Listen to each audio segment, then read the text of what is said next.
Welcome back to the place. We're looking at the comments that came in from the video asking me anything about hair loss.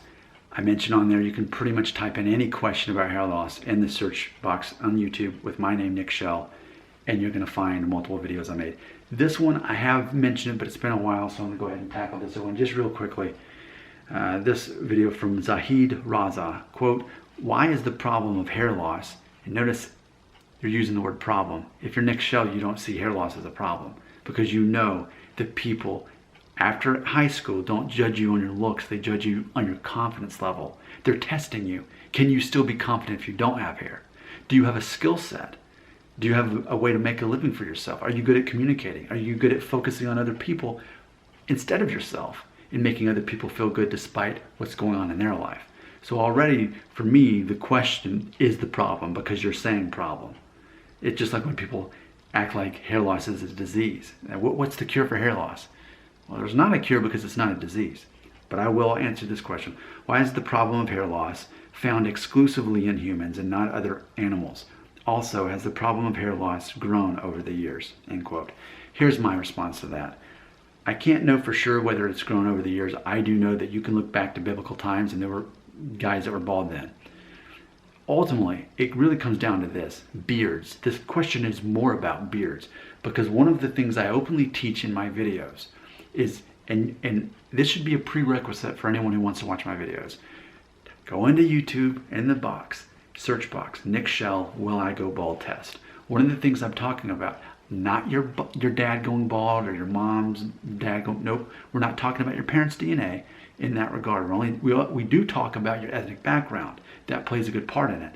But also talking about beards, because beards and baldness typically, predictably, often go hand in hand. So here's what I'm going to tell you. I'm going to say throughout time, there have been men who have been able to keep their hair, but not have much facial hair or body hair. And also throughout time, there have been men who've been able to keep all their hair, but not be able to grow a beard. So you've got your bald and beard, and you've got your hair and no beard. We're making an assumption that it's some kind of sexual attraction thing that women specifically want to see a guy with hair on his head.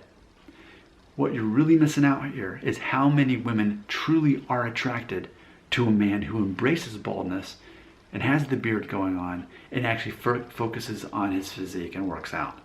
See, it's funny because we cannot assume women are attracted to us based on Hollywood or whatever we see. And Hollywood is changing. We are seeing more bald and bearded and buff more than ever before. And that actually reflects reality more because it's very, you're keeping yourself in a box here if you think that there's only a certain look that women find attractive. Women are attracted to confidence. So you can have a guy with perfect hair, yet he doesn't have a good personality and he's not confident in himself. Or maybe he's too confident in himself and he's arrogant. Next to him is a guy who works out, shaves his bald head, and has a beard. She's attracted to that guy already because he's not some pretty boy who's into himself. He knows he's not, the Peter Pan looking boy or whatever over there. He knows who he is. Men attract women by being confident and independent. So for me, even if you wanted to look at this from an evolutionary point of view, which I don't believe in evolution, I'm one of those weird people. I do not believe we came from monkeys.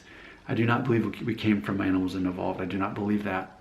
But I'm the exception to the rule, and I'm confident in that belief, though. But here's what I'm going to say. If you're bald, you're most likely bearded. And you're probably, because you realize you don't have hair, you're probably more likely to care more about being a strong, actual physical person. You're putting actual substance to your male body, more so than the guy that's relying on something as superficial as his hair.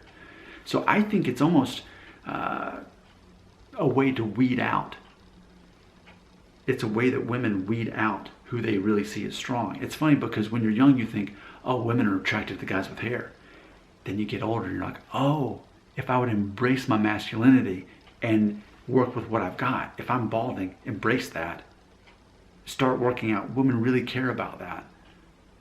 embrace the masculine side because that's what your DNA already says about you. So see, to answer your question, I just don't see how this is a problem at all. I think it's just a matter of you're pretty much either or. You're a guy who has hair on his head, or you're going to be a guy who doesn't and is more likely to have the option to grow a beard. Yes, there are guys who are bald and can't grow a beard, and there are guys who have big, thick beards and still grow their hair. Jason Momoa. But typically, it's one or the other, and it's a matter of deciding, well, here's my DNA, what am I going to do about it?